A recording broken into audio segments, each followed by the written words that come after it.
사실은 미술대학교에서 유학과, 그러니까 서양학과라고 아니고 유화라고 하거든요. 그래서 유학과에서 들어갔다가 판학과로 이제 전과를 하고 홍익대학교 일반 대학원에서 판학과를 재학 중인 나신영이라고 합니다. 최근에는 이제 한국 현대 판화가 협회에서 대상을 타가지고 이제 그걸로 지금 한국 판화가 협회 정회원이고요. 제가 제일 어린 걸로 알고 있어서 조금 마음이 조금 무거운 채로 지금 회원 활동을 하고 있습니다. 이건 그냥 작가 노트인데 저는 일단 큰 주제는 불안인데 어떤 불안이냐면은 저의 어떤 정체성에 대한 불안이에요. 저는 한 번도 제가 한국에 살았다 해서 한국인이라고 생각한 적도 없고 그렇다고 일본에서 4년 살아도 어쩔 수 없는 뭔가 그런 방랑자 같은 그런 게 조금 있었기 때문에 제가 과연 어디서부터 시작해야 되는지에 대한 고민이 굉장히 많았어서 조금 더 정체성에 대한 생각을 조금 하고 있습니다. 그래서 좀 난민에 대한 예술가들을 되게 좋아하고요. 그리고 최근에 팔레스타인이라든지 그런 문제가 많았잖아요. 좀 그런 거 예술에도 조금 관심이 많고 그래서 판화에는 종류가 4종류가 있는데 보통은 이제 목판화 아마 뭐 우키우에라든지 일본 하면은 제일 유명한 게 이제 우키우에 같은 경우인데 이제 목판화나 동판화 평판이라고 해서 이제 리토그라프라고 하는데 석판이에요. 돌에다가 그림을 그리는 석판화. 많이 아는 실크 스크린 같은 경우인데 판화가 원래는 이렇게밖에 없었어요. 근데 요즘은 판화를 확장을 해가지고 보면은 뭐 그래픽 디자인, 뭐 부가트, 콜라주, 믹스미디어, 모노타이프, 사진, 뭐 디지털 프린팅 해가지고 이 모든 거를 판화가 연결해주는 예술과 기술을 연결해주는 게 판화라는 매체거든요. 그래서 조금 더 저는 판화를 고리타분하게 가르치기 싫어가지고 이거는 이제 일본 판화가 협회에서 이제 나온 내용들이라서 제가 번역을 조금 해왔는데 사실 판화라는 게 굉장히 한국에선 마이너하고 잘 안 해요. 갤러리에서도 싫어하고 사실은. 근데 굳이 판화를 하는 이유를 말해주자면은 판에서 나오는 갖고놀기가 좋다고 해야 되나? 그 판이 굉장히 한정적인데 그 한정적인 걸 깨면은 정말 많은 걸 할 수 있거든요. 작품 세계관을. 그래서 저는 유화보다 판화에 더 매력을 더 느꼈던 것 같아요. 이거 같은 경우는 이제 22년도에 첫 개인전 했을 때인데 자발적 고독, 그래서 아까 얘기했던 것처럼 이제 제목 자체를 자발적 고독으로 해서 저는 작업할 때 무조건 진솔한 작업이 진짜 작업이라고 생각을 하기 때문에 만약에 이제 미래의 작가님이 되실 거잖아요, 다들. 그러면은 남을 속이거나 나를 속이는 작품이 아니고 나한테 솔직할 수 있는 작업이 당당하거든요, 원래는. 그런 작업을 할 수 있게 여기서 많이 배우는 게 저는 첫 번째 거예요. 손이 안 되면 머리에 있는 걸 못 그리기 때문에. 뭐 어떻게 보면은 한국에서 미대 입시 하는 게 좀 막 도움이 안 된다라고 하는 사람들도 있는데 절대 그렇지 않다는 거는 전 진짜 꼭 말해주고 싶어요. 이 손이 안 되면은 가르치는 사람도 답답하고 교수님도 답답하고 나도 답답하고 저는 조금 추상적이거나 그런 것보다는 구상 작업이 좋아가지고 요즘은 계속 구상주의 작업을 하고 있습니다. 조금 아까 이제 판화의 장점은 이제 복제가 가능하다는 건데 그래서 저는 이제 아트북도 만들었고 그러니까 여기 있는 판화 작업이 다 여기 다 들어가 있어요.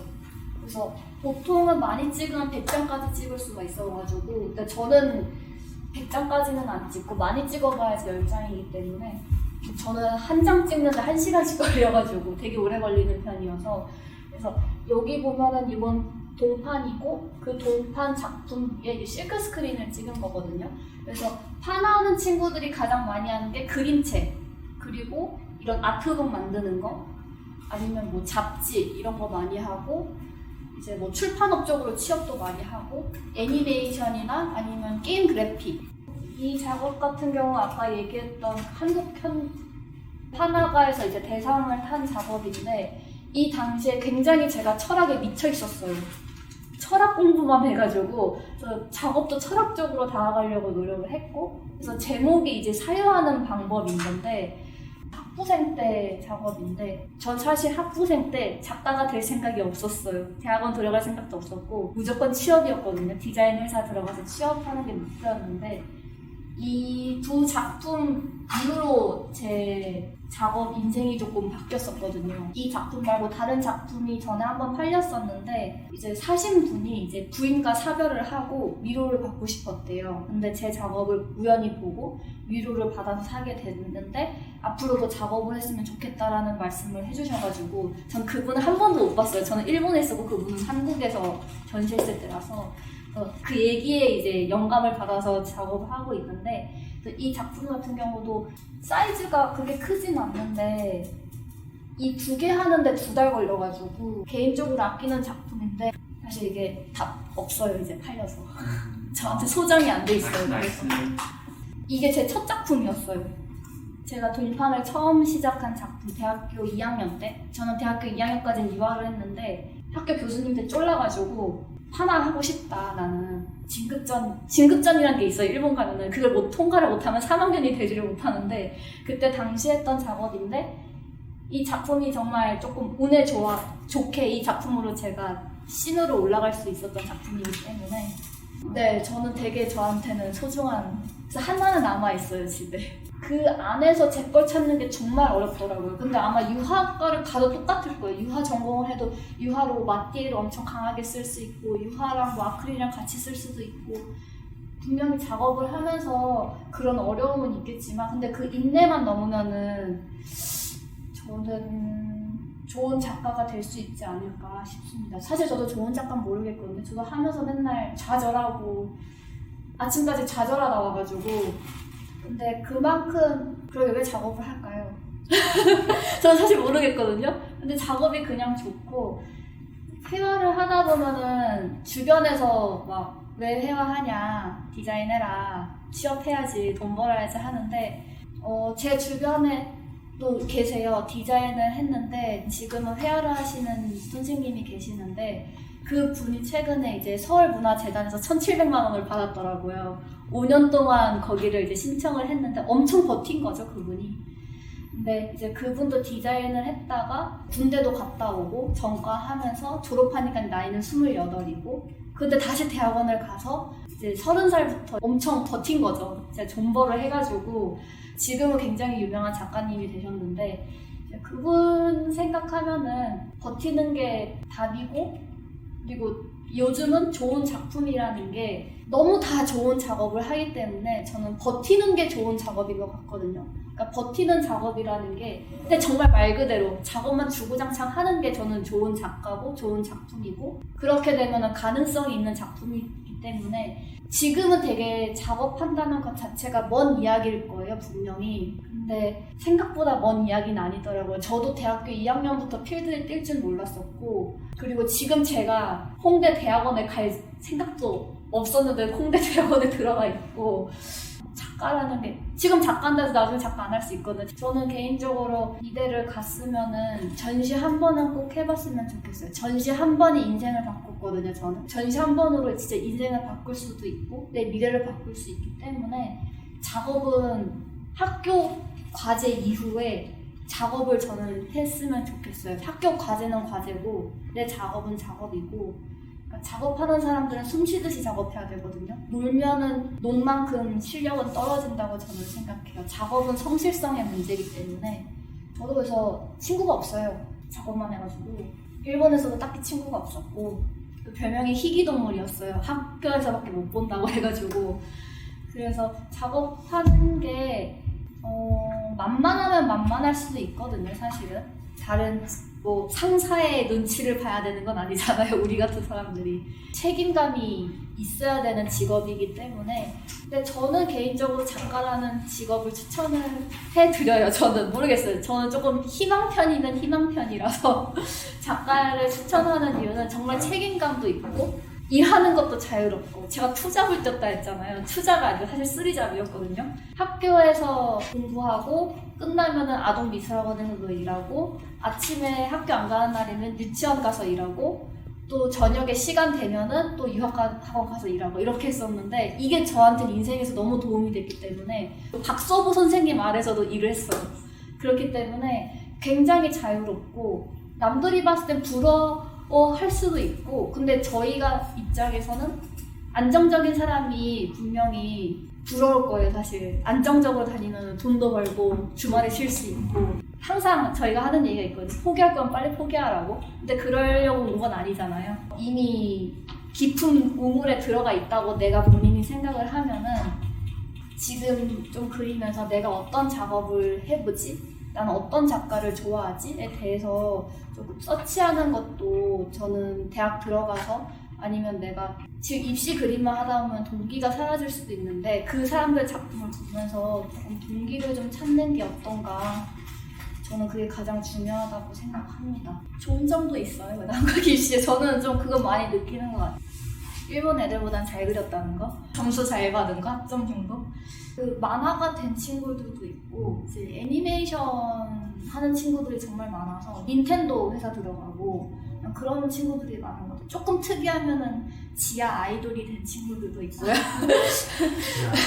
네. 뭐예요? 말 그대로 지하에서 아이돌 하는 애들인데 그런 친구 조금 특이하면 그런 친구들도 있고 근데 제일 많이 하는 애들 일단 게임 회사 일단 많이 들어가는 것 같아요. 아니면 진짜 특이하다 지금 전철 운영하는 친구들도 있고 저도 게임을 좋아해서 판학과 생각이 좀 있었는데 근데 지금 게임 전혀 안 하고 작업만 하고 있어서 생각나 파이널 판타지라는 게임 파이널 판타지요? 일본 게임 아니에요? 네 맞아요. 그 게임 디자인 하신 분이 저희 학과 판학과 출신이셔가지고 이제 그분 수업을 들었었거든요. 그분이 와서 이제 수업도 해주시고 그러니까 판학과는 정말 무궁무진한 것 같아요. 제가 봤을 때 쓰리작 떼야죠. 솔직하게 얘기하면 어떻게 지내시는지 네. 그냥 솔직하게 얘기하면은 사실 한국에 와서 제가 소속이 없으니까 쓰리잡을 뛴 게 있었어요. 사실 아동미술도 하고 유치원 가서 애기들 미술도 가르치고 3살부터 이제 가르쳤는데 그것도 하고 이제 유학미술학원도 너무 감사하게 거기서 불러줘서 조금 많이 받으면서 일을 하고 있는데 지금 또 대학원이잖아요. 제가 할 수 있는 최선의 일은 사실 학원 일인 것 같기는 해요. 왜냐면 작업도 해야 되고 전시도 해야 되고 학업도 해야 되는데 일도 해야 되고 하기에는 사실 학원 일이 저는 베스트인데 운이 좋으면 이제 작품 팔려서 그걸로 조금 생활하기도 하고 근데 파나 같은 경우는 작품이 그렇게 안 비싸요. 저도 또 안 비싸게 파는 편이어서 그냥 아까 있었던 작품 중에 조금 사이즈 커도 이런 것도 그냥 뭐 30에서 40 이렇게밖에 안 팔아서 가난한 작가 생활을 하고 있기는 하거든요. 다른 작가님들에 비해서.